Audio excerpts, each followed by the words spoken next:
Hi, everyone. I see you joining in. Thank you so much for attending this webinar. We're super excited. It's our first webinar that Wingnut Social is hosting. So we just want to give you a couple of housekeeping things in terms of Q&A. We know you're probably going to have a lot of questions, so we're excited to hear those. And you can actually submit them throughout the webinar. The only thing is that we're not going to answer the questions until that portion of the webinar. And also, there may be some questions. In the interest of time, I'm going to try to choose the ones that apply to everyone. If we can't get to you, I just want to apologize ahead of time. Depends on how many questions we get, but we'll try to get to all of them. The other thing is, if you did allow us to email you after the webinar, so there was an option when you registered to pick yes or no. If you selected yes, you will get a gift from us, which is going to be a social media checklist to help you just kind of upgrade your social media. We're going to share some tips that we use in-house as social media experts. So, by the way, didn't introduce myself. My name is Karina Jones. I am a social media coordinator here at Wingnut Social. I am also the podcast producer. I know some of you have been on the podcast, and so you may have dealt with me. The other thing is you will also get a recording of this if you did sign up for the webinar. If you signed up and you said that we could use your email, then you'll get a recording. Awesome. So let's just give it a couple minutes as people start to show up. Thank you all for showing up to our very first official Wingnut webinar. This isn't my first rodeo, but this is my first self-hosted rodeo. So hopefully we do it justice. Oh, and Karina went out. All right, we'll just give it another minute because it is just now, according to my iMac, 1 p.m. So, oh. Ooh. Yeah. Get my speaker notes just went down. Okay. All right. It is 1:01 p.m. I will not waste any more time. Thank you so much for coming to the How to Become a Social Media Influencer in 2020 webinar. There's some things we're going to cover over here, and we're not really going to go over social media best practices per se. That's a whole other webinar. Right now, today, we're going to talk about what things that you want to put in place to become an influencer, which is a very specific strategy. It's a very specific goal, and there's very specific things that you want to do. So we're going to go over a little bit about what exactly is an influencer. What are some of the benefits? What kind of content should you be posting and to whose attention, and how to pitch brands and monetize? If you're new to Wingnut Social and you're new to DARLA POWELL, just a little bit of information about me. I hate tooting my own horn, but it kind of puts a point for this webinar, which is about influencers. In 2017, I retired from my full-time gig as a sergeant with the Miami-Dade Police Department, which I had been doing for 19 years, hello, redundancy, and decided to follow my dream of becoming an interior designer full-time. And we've been doing that for little over 3 short years. And somehow in the very beginning of that, I discovered I was very good just innately at doing social media and developed my influencer status relatively quickly. I mean, in 2016, I started Instagram in December of 2016 just to gear up for that business, had 0 followers, and today I think I have almost 20,700 and change. And that's just being in the design industry for three years, a little over. So how did I do that? It wasn't easy, right? It took a lot of elbow grease. It took some divine intervention, some luck, really. But that's how Wingnut Social, which is a marketing agency for high aesthetic brands, our first vertical is for you guys, the interior design industry and adjacent verticals, came about because interior designers started to see this relative quick visibility, this quick rise to micro influencer status, which we'll go over in the webinar. And they were like, how the hell did you do that? Can you just do it? Can you do it for me? Can you start posting for me? We got enough requests to do that, that Natalie, my wife and I decided, you know, there's definitely a space in this industry. And Natalie and I had tried outsourcing our own social media to other agencies who didn't really understand the aesthetic of interior design or the vernacular, and it went horribly, horribly wrong. And that just nailed it. So we decided, you know what?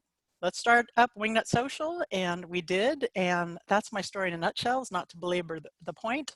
And my other speaker, my co-host on this webinar, is our director of social media, Shayna Heinrichsey, and she's going to tell you a little bit about why she's so awesome.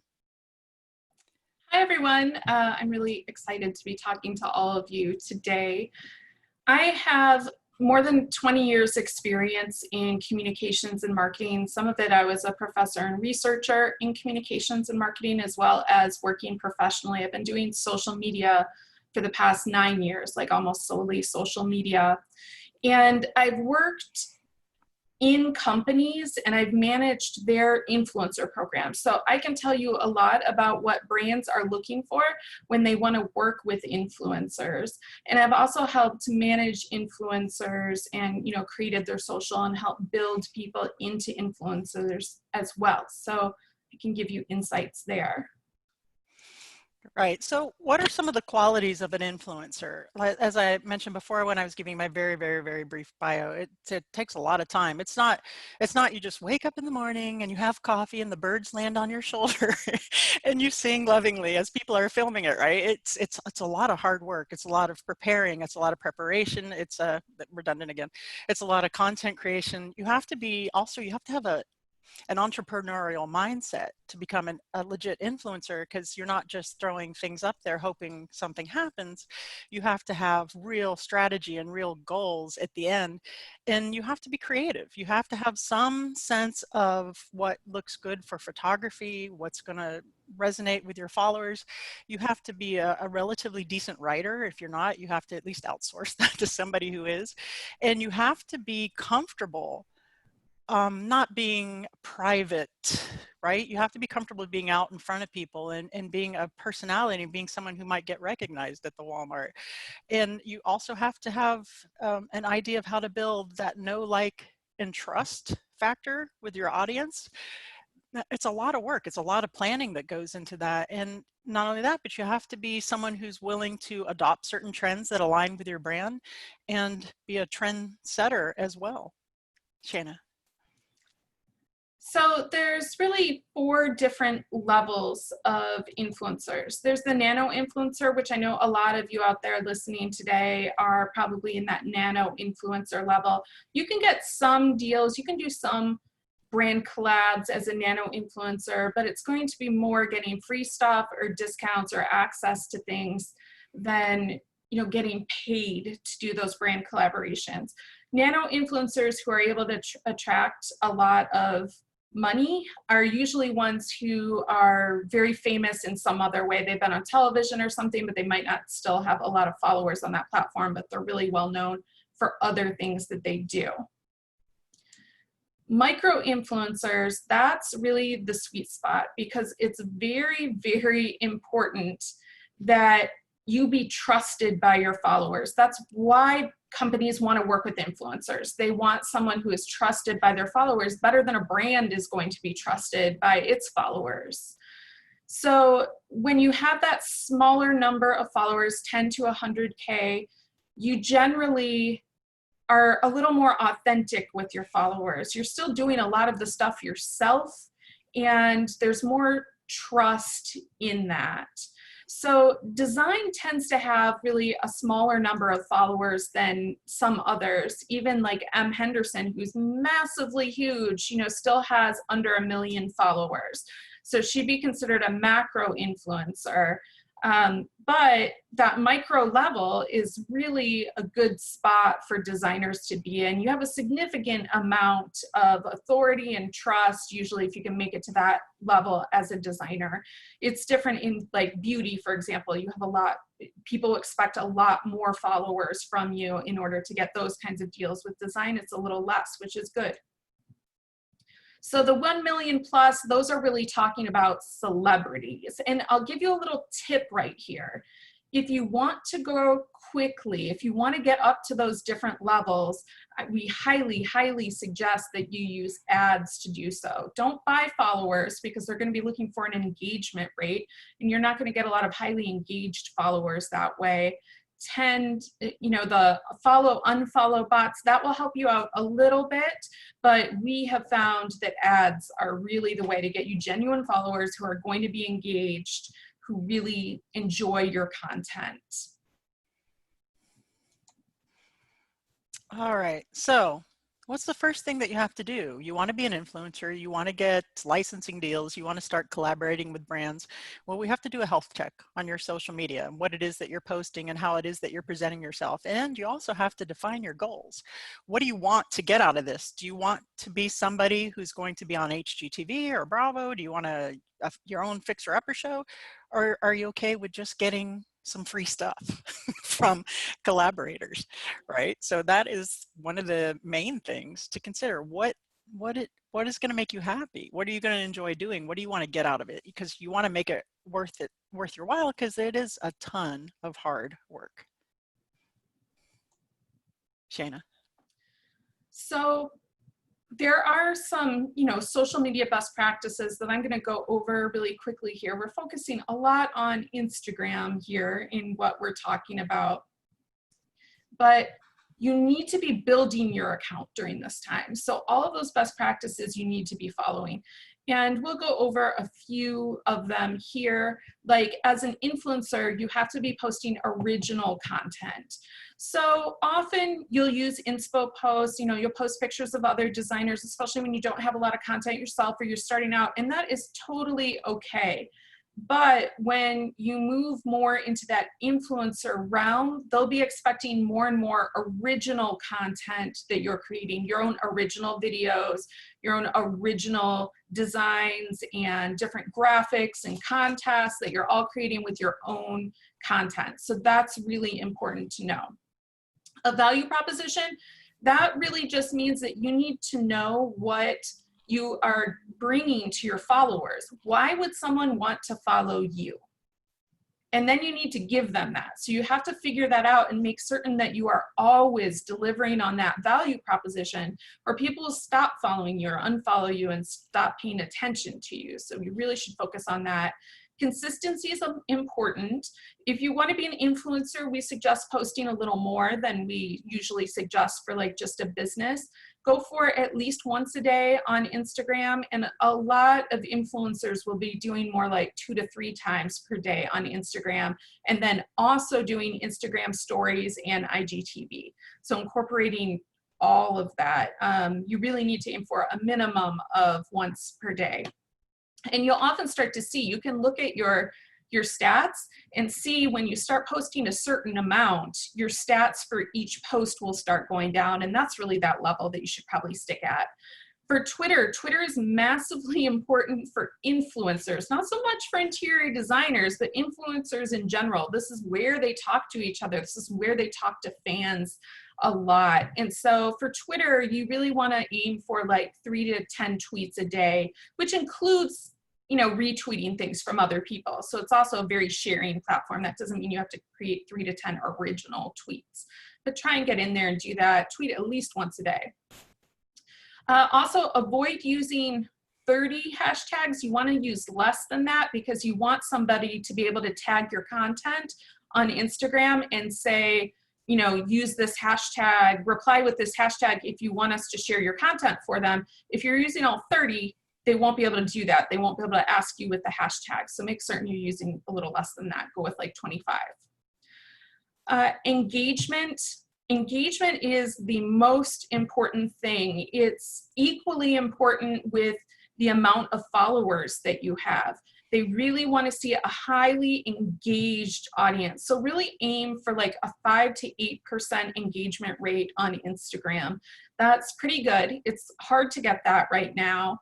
And if you can get 10%, you're doing really well. And 10% authentic, again, not buying likes or comments, because usually people can figure that out when they look at it. So ask engaging questions, make witty statements, do whatever you need to do to get people interacting with your content, especially in comments.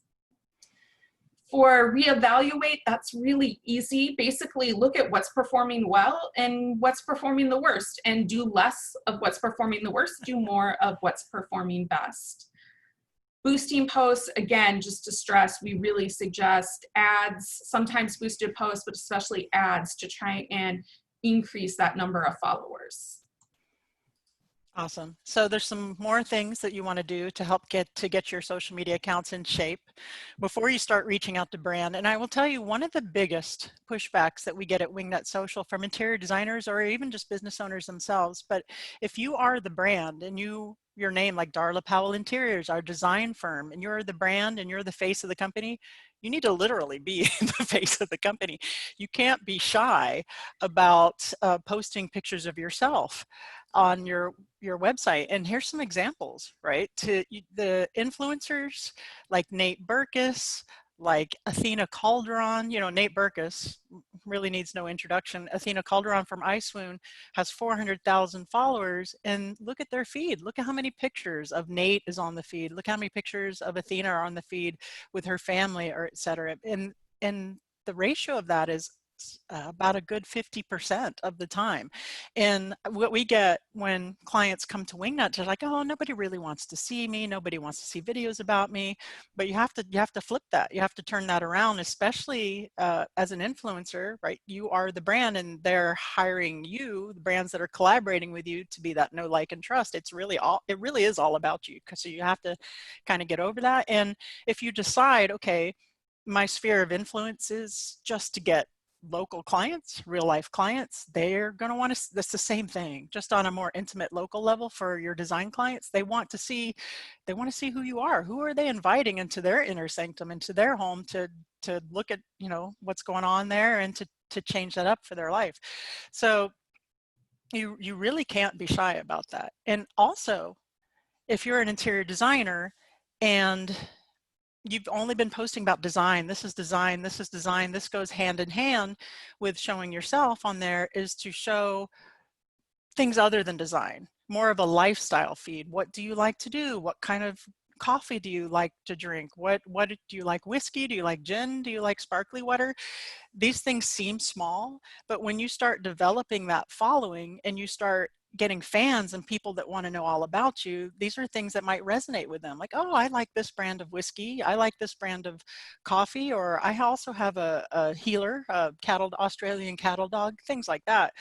And here's some more examples of influencers who started out in the design space and became really impactful influencers by broadening that reach and showing more of a lifestyle brand. So they transitioned just solely from design to the lifestyle. And you have Ken Folk, who's here, who's an interior designer who has almost 100,000 followers. That's no joke. I wouldn't mind 100,000 followers, right? And he has spread out from doing the design to also doing party planning and event planning, very similar to Shayla Kopis, who some of you might be familiar with, who's diversified in that way. And here's a really interesting one. Amy Vermillion, look at her. She's skeet shooting, right? She posts things about her skeet shooting. I mean, how interesting is that? It's not design, but it's something that definitely shows her personality, something she's passionate about. And it just makes her feed more interesting, more entertaining, and establishes her more as an influencer outside of the design space. And I think she has something along the lines of 30,000 followers. So what you want to do is create that lifestyle feed, show your multiple interests and personality. And once you've done that, here's some more examples. And once you've done that, you're in a better position to reach out to brands and broaden your sphere of influence into having those collaborations and partnerships with people who are more ready to pay you money to represent their brand. And here's some other examples of designers who started out in the design space who also do the lifestyle thing extremely well. Emily Henderson, which we mentioned before, she's pushing 1 million followers. She shows it's about the lifestyle. It's about her brand, and people look up to her. They want to be Emily Henderson when they grow up. And perhaps if they acquire this sponsored item, that'll make one step closer to being a part of the Emily Henderson world, right? Justina Blakeney, the same thing. She's huge in the interior design space, but broadening her reach. Ellen Francois at Moi, a beautiful Instagram feed, is the same thing. These ladies have it together. They're very smart. They're not just doing this because it's a hobby and they're, look at me and my family. They're incredibly smart and they have a strategy, and it's very calculated because they're tremendous influencers and very successful. So if I haven't hit home with this, the common thread is what? Show your life. Shayna. So we're talking a lot about the kinds of pictures that you choose. I just want to make certain that you show your personality in the images, but also in the captions. So you can't really be an influencer unless you're trusted, right? You have to be trusted by people. People have to relate to you, connect with you, and trust you. It's hard to do that if you're writing like a brand, like you're just talking about what is going on in the design, and what you said, any number of designers could have put that exact same thing on that exact picture and showed it on their feed. There's nothing specific about you. So I'm really talking about authenticity. You have to be authentic. So there's easy ways to do that. You want to write this caption up and it's maybe a little dry, then go ahead and take something personal about you and put it in there. You know, instead of saying something like, oh, you all might have a great dinner at this table sitting around with your family, talk about your specific family. I would have a great dinner with my husband and my 2 kids, and I'd imagine my dog under my feet. Like, use their name if you're comfortable doing that, but like, tell us something specific about them. In Darla's post, for example, you could throw in that she's somewhere with a glass of whiskey. That's very Darla.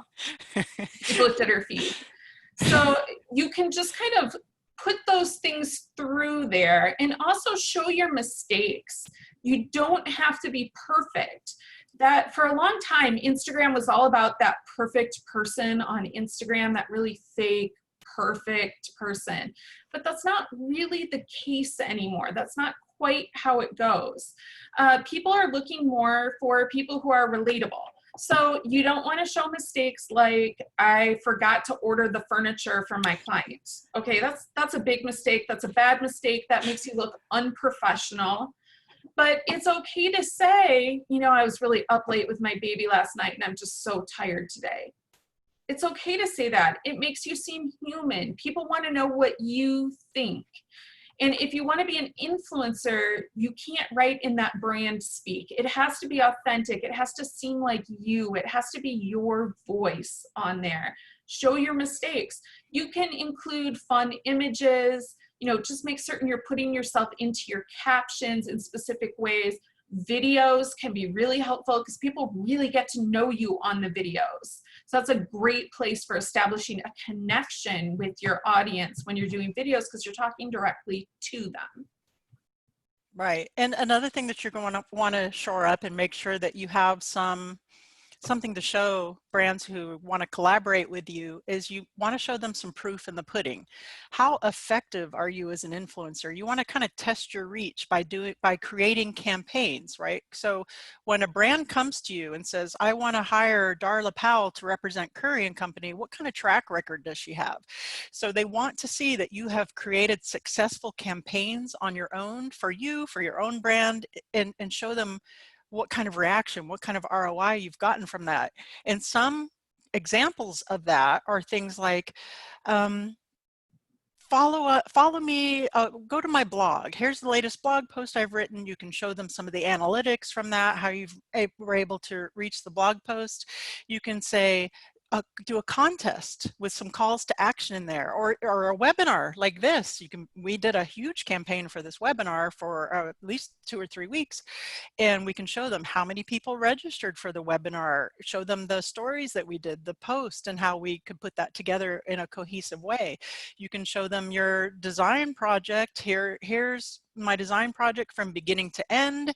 Here's how many people commented on it. Here are the clients that have gotten to it. Here are the people that went to my website from it, because they want to see that you have some stick-to-itiveness. They want to see that you have some consistency and some coherency. And another thing that we do over at Wingnut Social is the Wow Wingnut hashtag, right? So that's very consistent. And we have over 1,000 posts of people who use the hashtag wow Wingnut in their interior design so we can share it. And that's a pretty successful campaign, I would say, because brands are not going to say, here's a campaign, you know, do here's step by step, you do it from, they want you to create it for them. They want you to authentically, as the influencer, create the campaign for them. And that's again, very important and also a lot of work.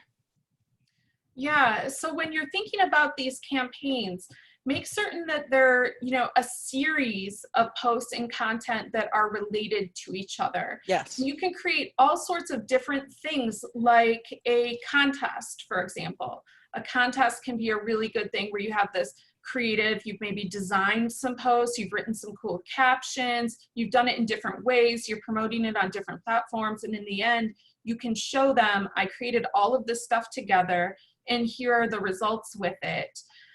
You can also do that with stories. You can announce things and launch things in stories and then measure the effect of them.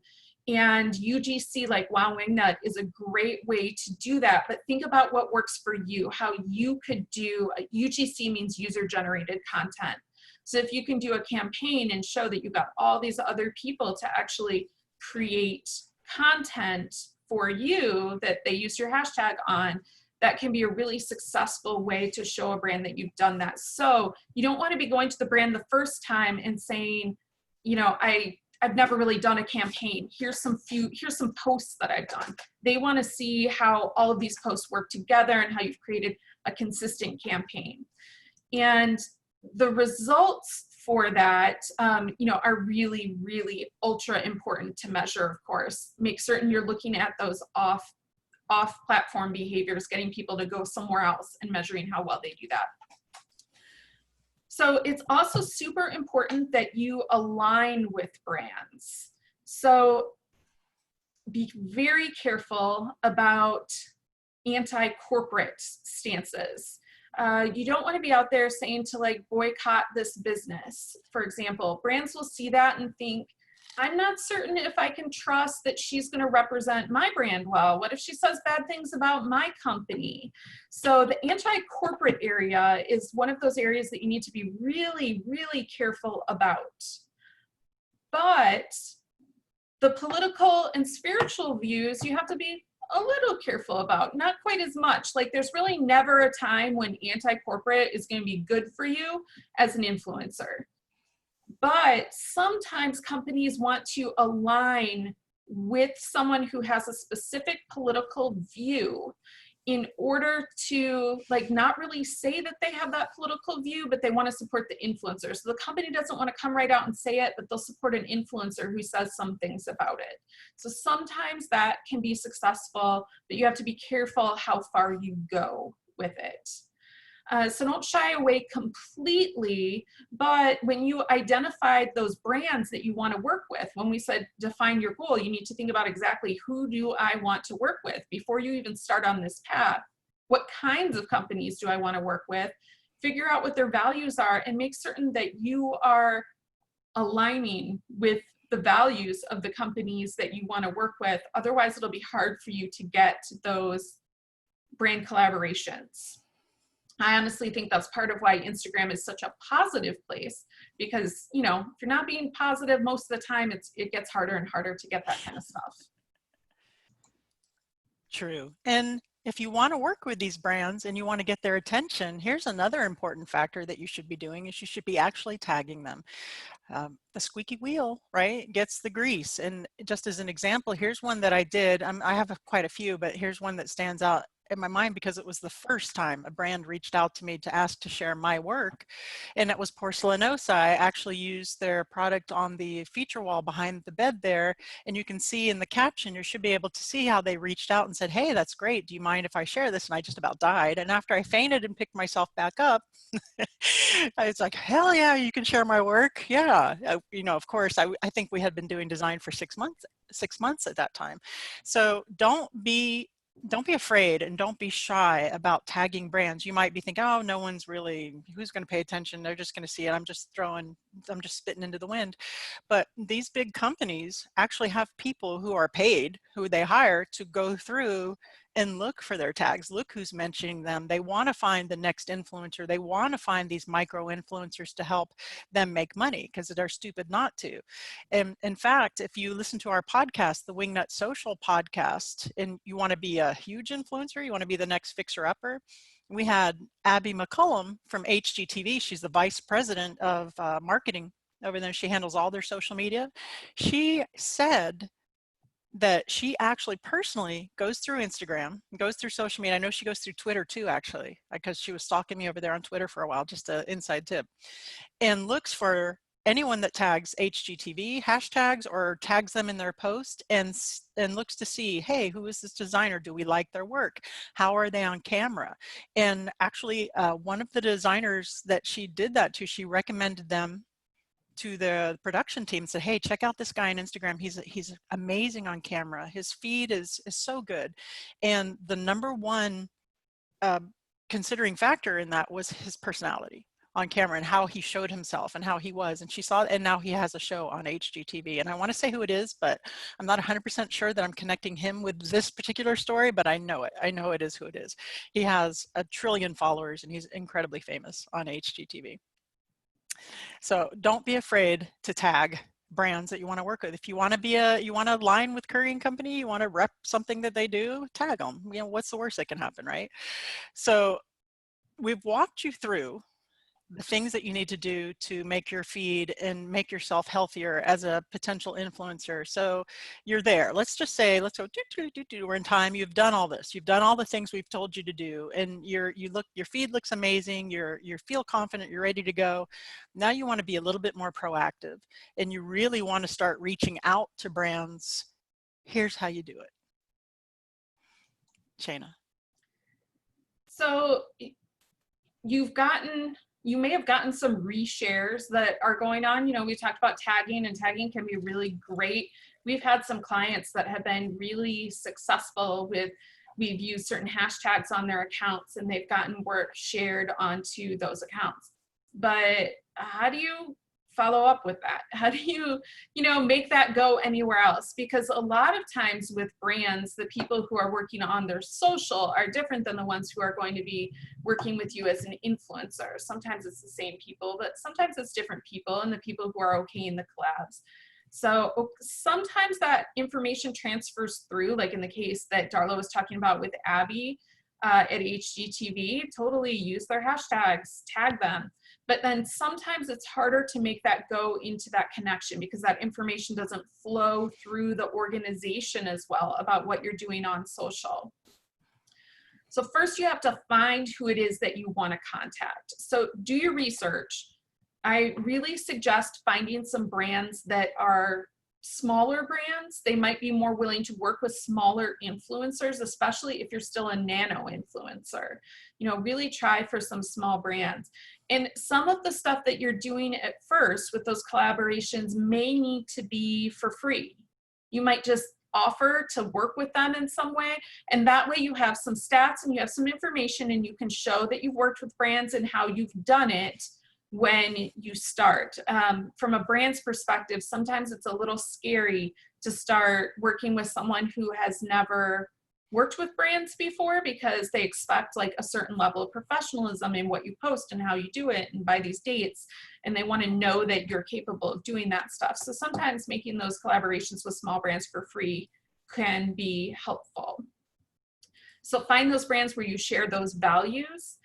And there's a couple different ways that you can do this. So LinkedIn is a really good way to try and find the exact person who you should be reaching out to. A lot of times when you research the company, then look at who's employed in that company, you can find someone and you're like, oh, I think it's actually that person, and try and make a connection with that person. And then, you can message them, and sometimes you can get the information about who it is really you should be speaking to. Another way to get that email address, because you really need to know who should I be emailing. Another way to do that is by DMing people on social. With brands that I've worked for before, we used to get tons of the influencers contacting us, DMing us on social. And if the brand has like an influencer department that manages this, the social managers will easily be able to tell you, this is the email that you send requests to. If they don't reply, that may mean they're not interested, or it may mean that they don't actually have a department that's used to handling influencers, or it could be that, you know, they're just way too busy and they get too many messages. The volume is so high that they can't reply to everyone. So I'm just putting that out there as a way to not freak out if people don't reply to you. It does not necessarily mean they're not interested. It could, but it doesn't necessarily mean that. So you really have to figure out how to figure out who to contact. Sometimes you just call the company, but it takes a little work to narrow that down. So work first on trying to just get basic collaborations, and then work on things like brand ambassadorships that might go a little bit farther. And remember how I said before that brands are going to want to know if you have some proof in the pudding, and when you get your feed up to this certain level, you're going to want to start testing your influence. You have to have a way to relay those numbers to the brand. So you need to know, how many clicks are you getting on certain calls to action? What kind of measurable results do you have? And this is what I meant by testing your influence. You need to be able to go into your Google Analytics and see, hey, I was able to lead this X amount of followers off to my website to look at my blog, or this amount of followers off of Instagram to a website to purchase a product.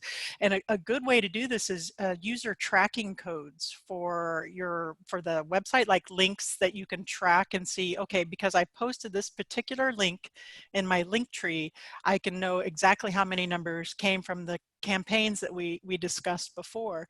And brands are going to want to know these numbers, especially once you start getting up there and you're actually going to start making some of the big money.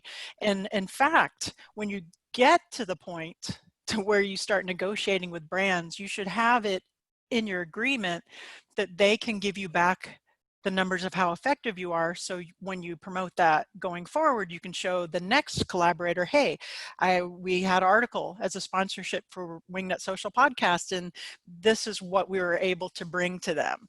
So that, again, more proof in the pudding. And also, if you can have your conversion numbers, not only, okay, I brought 1,000 people over to my affiliate link or to this website for this dog bed, which is a true story, by the way. I actually got a free dog bed to post it on social. I needed it, and it was aligned with my brand.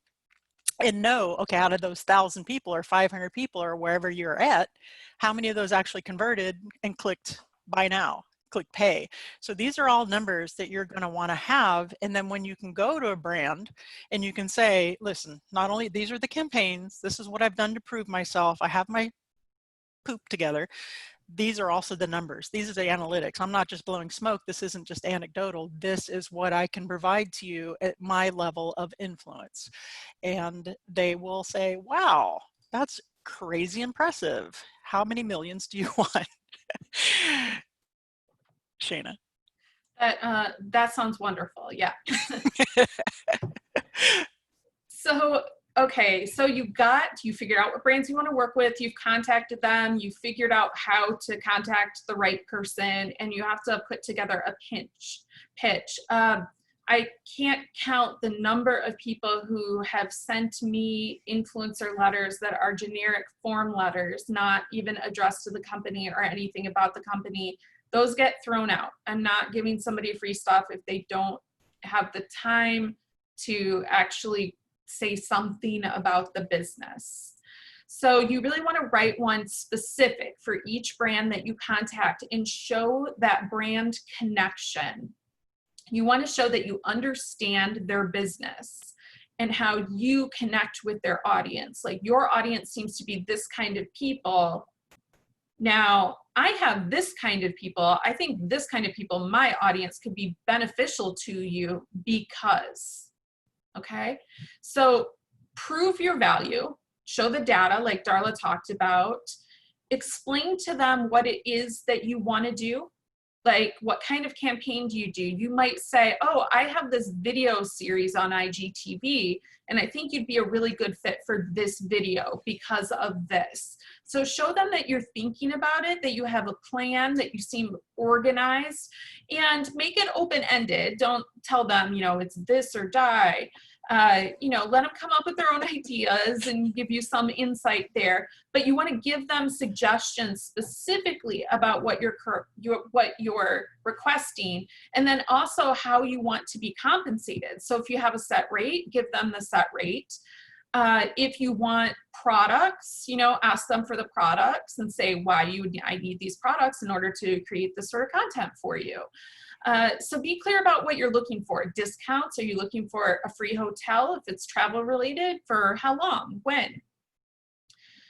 If you're under 10K followers, you probably want to request discounts or free product more than money until you get up to that level. That's a very good point. And I like that. It's this way or die. That escalated.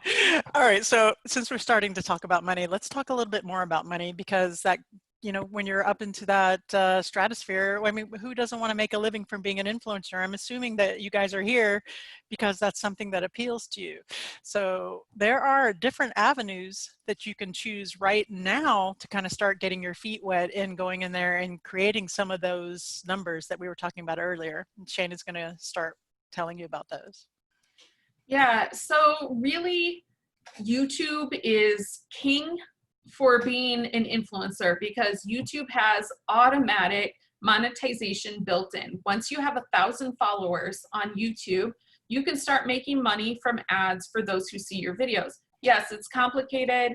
There's difficulties, you know, they demonetize certain videos if you say certain things. So there's stuff to learn there, but you can make a lot of money, and a lot of the influencers that are doing this as their full-time job really focus a lot on YouTube.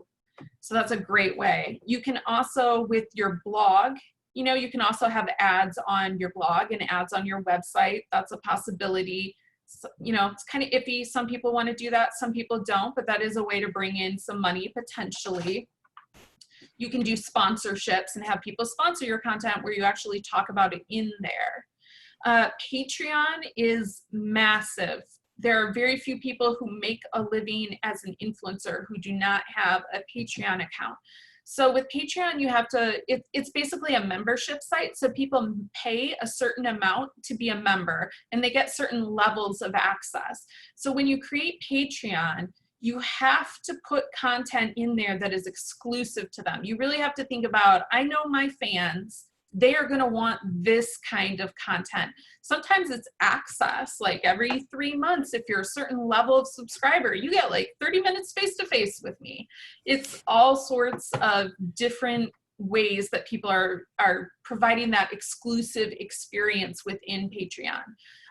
TikTok, right now on TikTok is massive, and people are growing so fast. It's back like Instagram was, like, you know, many years ago when everyone was growing so fast on Instagram. That's what's happening on TikTok right now.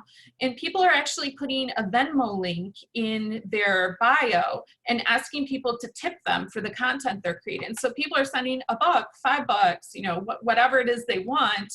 And people are making money that way on TikTok. So that's a good way. You can also join influencer networks. Influencer is a really big one for beauty influencers, and you don't have to be very big to get some free stuff from influencers. So if you're into beauty, I suggest that. I mean, I get free stuff through Influencer, and I don't have many followers. I focus more on my clients' accounts than mine. So anyone can earn some beauty stuff there. And IZEA is another network. It's one of those things that it's connecting brands with influencers. So the brands sign up, the influencers sign up, and they're kind of partnered together. So Influencer and IZEA can really help with those. Then there's also the shoppable links. You know about Like to Know It. Instagram in the future is bringing shoppable links in. Hopefully, I mean, they're beta testing it. Hopefully that's going to roll out to everybody. And then it will be much easier to shop directly from and use affiliate links to actually make some money too. So reward style can help with that as well. So those are a few ideas on how to do it. You really want to make certain that you're making money in multiple ways, but those are some ways to specifically monetize your social. Another thing that you want to consider, again, and this goes back to when we said diversifying outside of just design or just that thing that you're doing right now into more of a lifestyle brand, on the monetary angle is to diversify your streams of income. You want to not just put all your eggs in one basket. Like we just had Shayla Kopis on the podcast discussing this, and she does, I don't even know what she doesn't do. She's written a book, she does product licensing, she designs her own stuff, she is an influencer for brands, she's an interior designer. So even during the pandemic, maybe, although when she got on, she said her pipeline wasn't too bad, she had sources of income coming in from all that other stuff. So you want to make sure that you diversify that. And a way that you could do that, like for us, for the podcast, we do bring in clients through the podcast, which is a source of revenue for us, obviously at Wingnut, but we also have sponsorships like Article Furniture, Curry and Company, where you could become a coach. Not only a lot of interior designers do this, and on the side, they also have that separate income stream. Claire Jefford, I don't know if you're familiar with Claire Jefford, but she's a really good example of this. Not only does she have her home decorating business up there in Canada, but she also has a separate stream of income where she sells resources to designers to show them, how do I create this letter of agreement? How do I do a consultation? And that is a nice stream of passive income for her in a lot of ways. There, you can sell products. Wingnut Social actually has a merch store.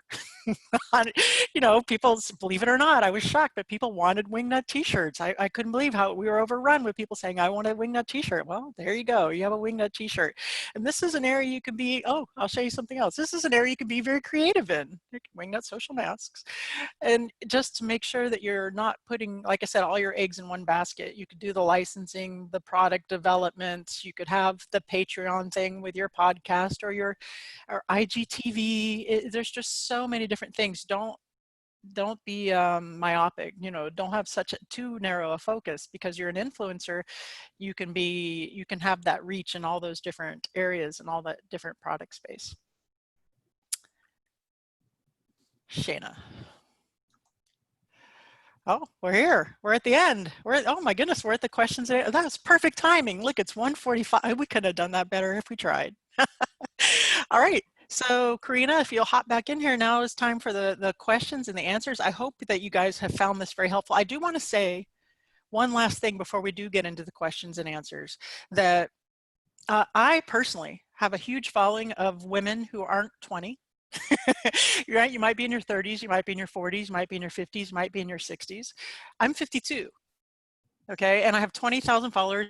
I'm a micro influencer. So I don't want you to get trapped in the mindset that this is just a young girl's game, or you have to be super hot or super skinny, or you have to dance perfectly on TikTok. You don't. You really just have to be yourself, and anybody can do it. And thank you for that. And now let's do questions and answers. Hey, everyone. Thank you for submitting questions. You can still go ahead and ask questions in the Q&A area. And we're going to start with, how important are stories? Are they as important as feed posts? Shayna, you want to take that one? Sure. Stories are very, very important. Some people now are actually looking at only stories, and some people are really only looking at feed posts. And then there's people who cross over. So you should think of stories almost like a separate platform to your feed posts. Stories are extremely important, and it's a place for you to show a little bit more of your personality. They don't have to be quite as polished. Your feed should be highly polished and very purposeful in what you post. Your stories should have purpose too, but they really can show a bit more of your authenticity. Okay, thank you. All right. How do you get all the people that like your IG posts to actually comment on them? Just asking them a question usually doesn't increase this in my feed. Yeah, it depends on the kind of question you're asking too. I mean, sometimes it works, sometimes it doesn't. You have to feel it out. And that's, Shayna had a really good point before, is when you're showing something personal about yourself, like instead of saying, hey, what restaurant do you like to go to? Here is what I like. Here's the whiskey I like to drink. Here's, you notice a recurring theme here with the whiskey.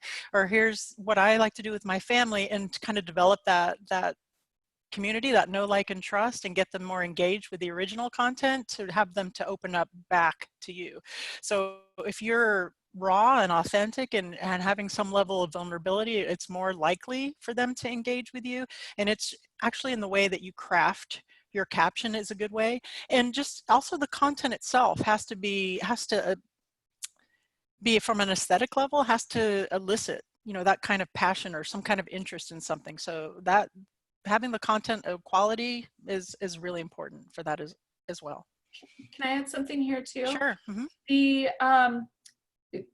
The questions, we've done studies on our clients' posts. We're able to tag them and, prep our own data based on what we're seeing on our clients in design. And the question actually does increase comments. But like Darla was saying, it has to be crafted in a certain way. So some people have questions that are more like rhetorical questions. Ask yourself, if I'm just really scrolling fast through my feed, is this something that I'm likely to answer? And usually it's really short questions that you don't have to think about the answer to. Those are the ones that people are more likely to answer.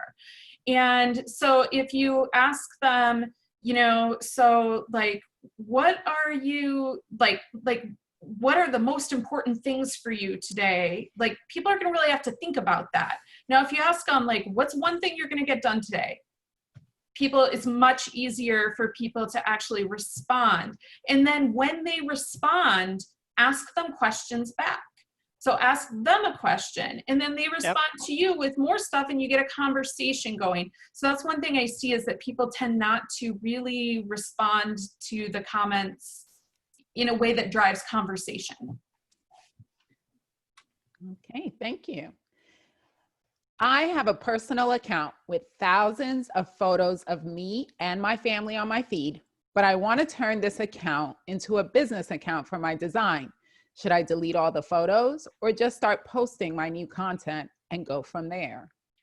Well, a lot of that really depends on the quality of those photos, right? So some of the examples that we showed with Nate Berkus and some of the other people, they were professional kind of photos, but in a very candid kind of way. So if you have bright, really beautiful photos of your family and you want to mix those into the feed, you can.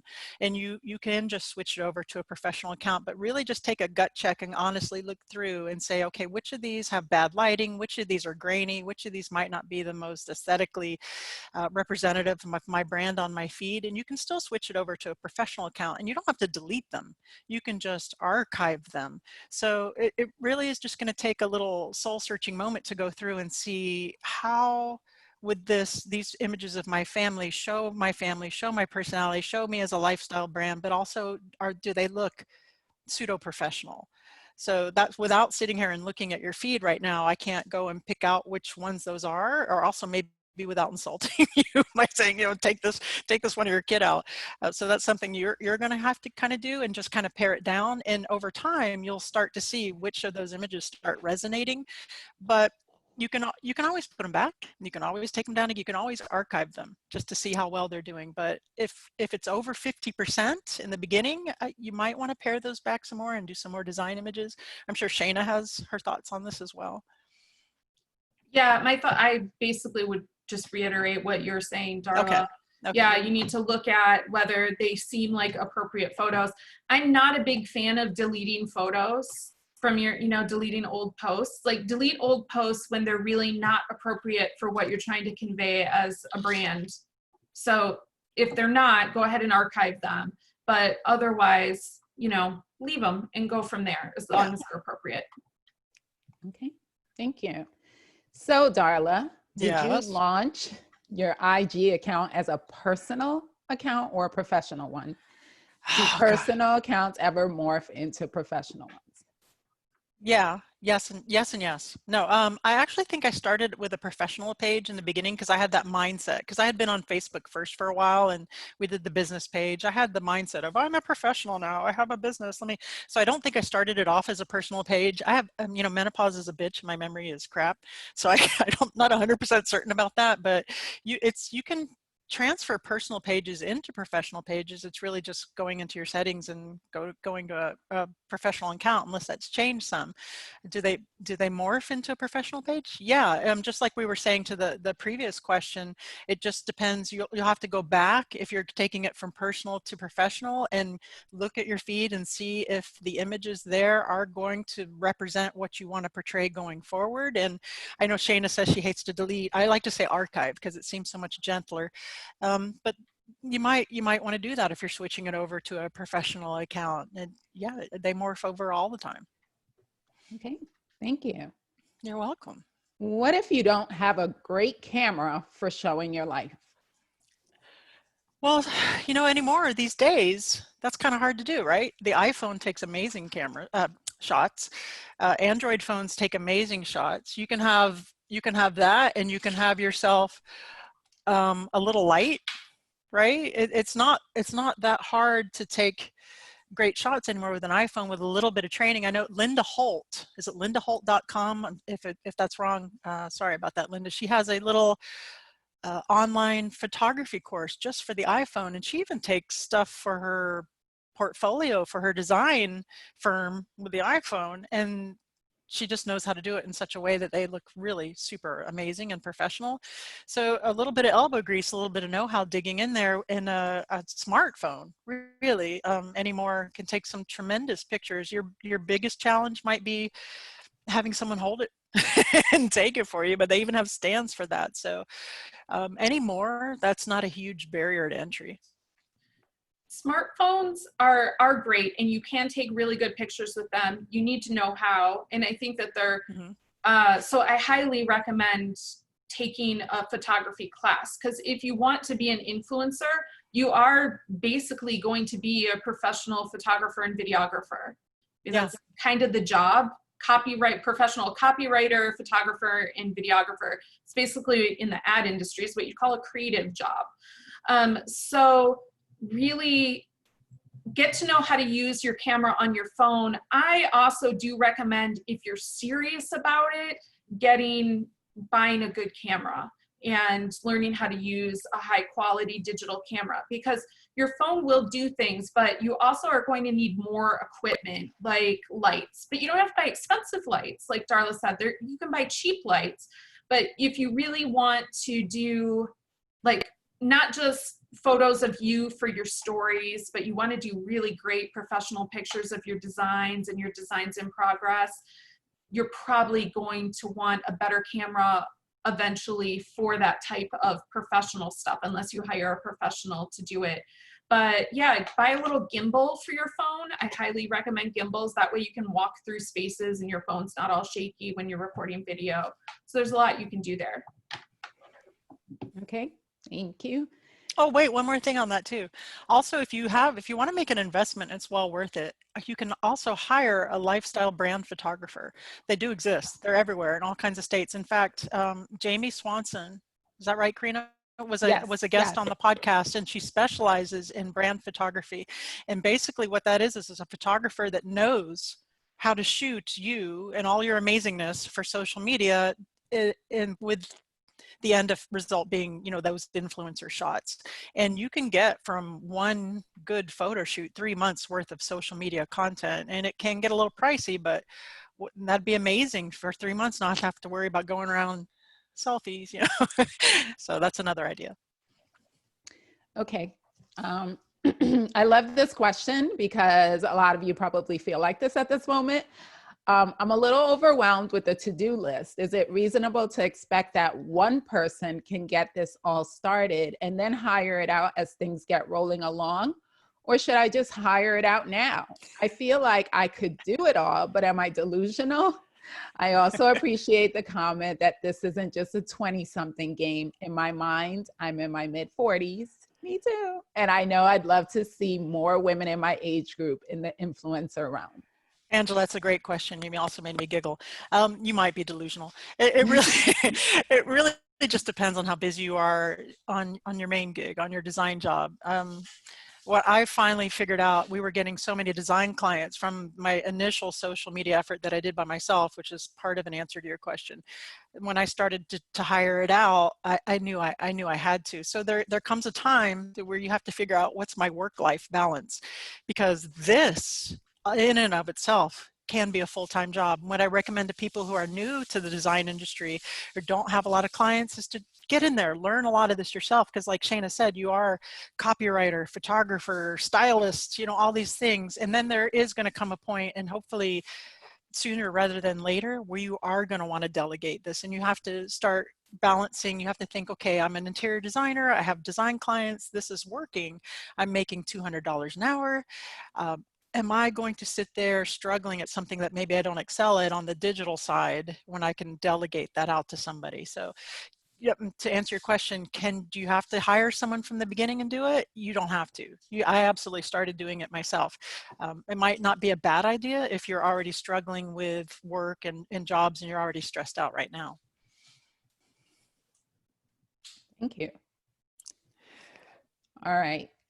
Do you recommend holding contests as a means of gaining followers? Shana, this is all you. Oh, yes, absolutely. Holding contests can be a really great way to gain followers, but it can't just be that, because as you can imagine, when you hold contests to gain followers, you might not be getting the most engaged followers. So I don't recommend doing tons of contests, always having some sort of contest promotion going on, which some influencers do. But a contest can be a good way to get people exposed to you who don't know you at all, as in, you know, have them tag other people in the comments to bring more people in and learn about you, and they have to follow. So I do recommend them, but you want to combine that with other methods as well. Thank you. Okay. So this is another one that I would imagine a lot of people feel this way. How much time are you investing in all this balancing a business? Do you hold a schedule? I enjoy this, but all of a sudden, a lot of time has gone by. Also, do you have social media management scheduling apps you suggest? Oh my God, so much time. I run DARLA Palantirs, I run Wingnut Social. I seriously, all the stuff that you see on my social for DARLA Palantirs, if I personally right now had to do it all myself, I wouldn't be here. So I own a marketing agency for interior designers, and my team does post 99% of what I have going on, because there's just no way I could do it. It is all me on TikTok right now, though. I will just say that. Yeah, so I do have a schedule. You know, you have to be disciplined. You have to be diligent. Yesterday I had meetings with Wingnut team. Yesterday I had meetings with DPI team. They were all Zoom, and you have to just really kind of manage your time efficiently. As far as social media management apps, right, there's so many good ones. A really good one for if you're just kind of starting to get into it and using apps is Hootsuite. I think it's the most user-friendly, the most DARLA-proof I've used personally. We happen to be agency partners with Sprout Social, and it's a really robust platform. There's a little bit of a learning curve there. It took DARLA a minute. I sound like Bob Dole, third person. It took me a minute to get the hang of Sprout Social, but there's also another one called Later. There's Hey Orca. There's several that are pretty good, and most of them will serve the purposes that you need. I would say that if you're going to branch out into doing becoming an influencer in a larger scale, and you want to have more features, to not skimp in the beginning, because maybe changing over from Hootsuite to Sprout down the road might be a little bit of a pain in the ass. But yeah, there's so many. But if you're just getting started, I would say Hootsuite. Shana might have some recommendations herself there.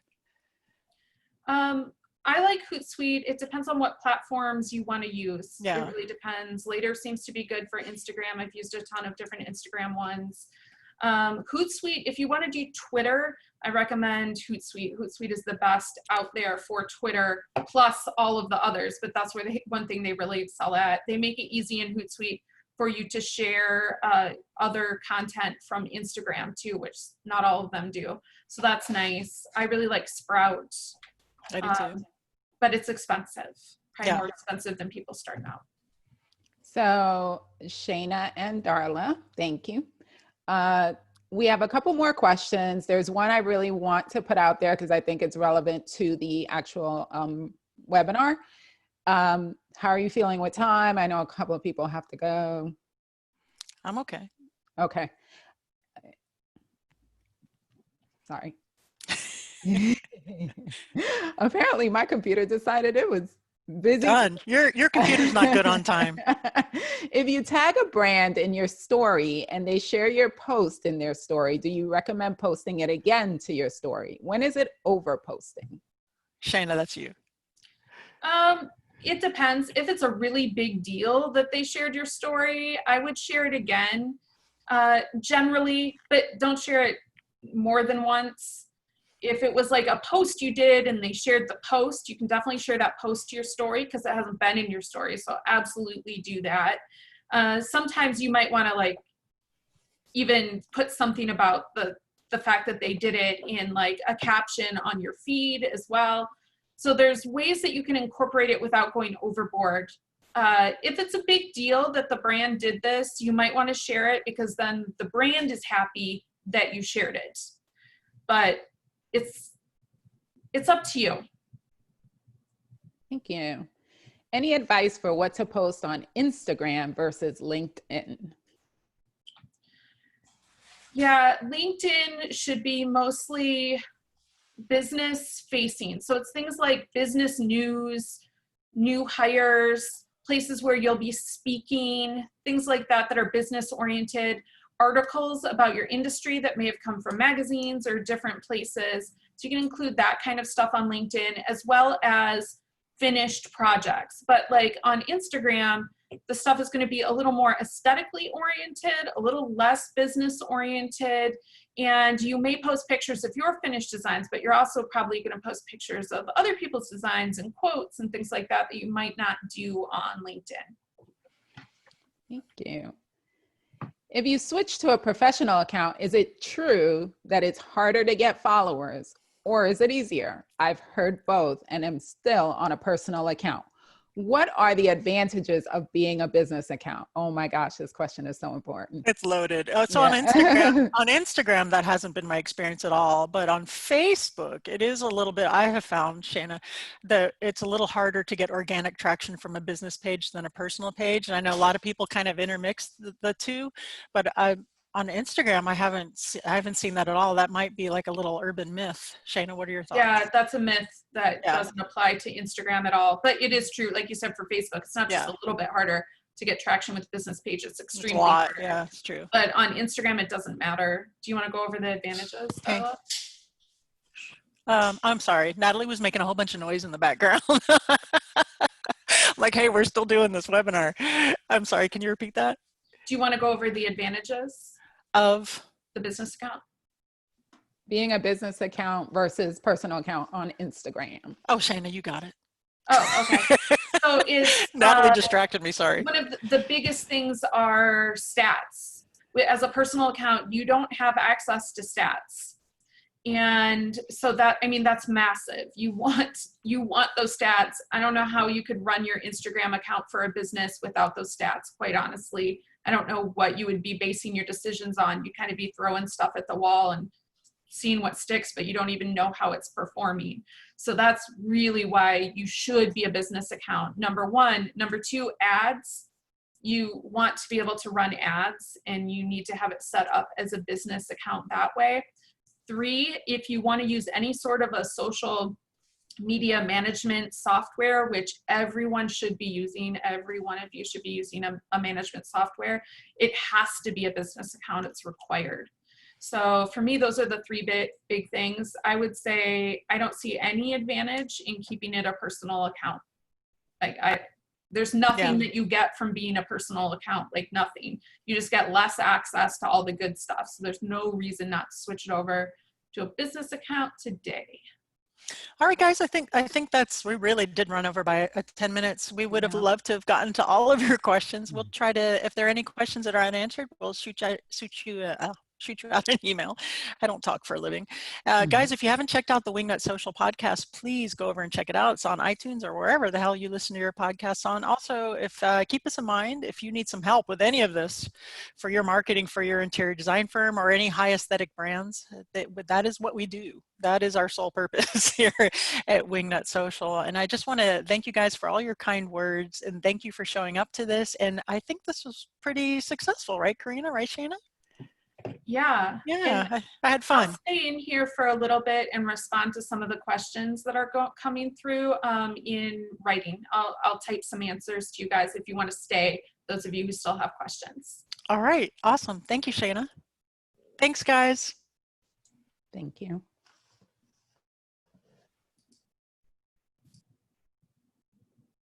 Okay, so I'll just do it orally. I see the questions right here. I'll just answer some of them for you, but I'll try to go through pretty quickly for you. So any apps for editing posts? We went over some, for editing the posts, like editing your pictures. Honestly, you know, Photoshop is easy. Pixlr is really easy. I tend to use Pixlr. I'm not a good one to ask about phone apps for editing your photos because I do this professionally. So I don't necessarily use those kinds of phone apps. I do more professional photo editing. I apologize for that. What specific equipment is recommended for better iPhone pics and video beyond the gimbal? Microphone. You want to have a microphone. I suggest a standing mic. Here, let me grab one. Sorry. Let me show you. What do you mean by that? Like this. This is a little phone microphone. Sorry, phone microphone. This is a computer microphone, but you can get ones like this that plug into your phone. This one's USB. So when I'm recording video, I can just, you know, sit this on my desk. And then you also want to have a lavalier mic that you can like plug into your phone as well when you're doing video. So that's more if you're out and about. You have one that you can like clip onto your shirt and record better audio. Halo lamp. I have a little, let me show you right here. A halo lamp. This is a $40 halo lamp that actually has a clip for a phone on it. So that's great. It's easy. It's inexpensive. Various tripods. I'm sorry, I don't have my other tripods up to show you, but I like the tripods. They have the little legs that you can bend. And that way I can actually affix it to things. So when I'm like outside or somewhere, I can like wrap those legs around a little bar that happens to be out there and really connect it that way. But then some people like bigger tripods for when they're recording at home as well that are more steady. Okay, let me see. Are pods or commenting groups phasing out, or do you recommend trying them? Good question, Jenna. They're phasing out. There's a lot of rumors. Again, we never know exactly what the algorithm is doing, but there's people who study it and run stats and stuff, and it seems that the algorithm has kind of figured out pods and commenting groups. So we don't really recommend those anymore. Anything else? Okay, so I have answered all of those. Thank you so much. Thank you, everybody. I am going to sign out, and I hope you all have a great day, and, you know, email us if you have more questions. Thank you.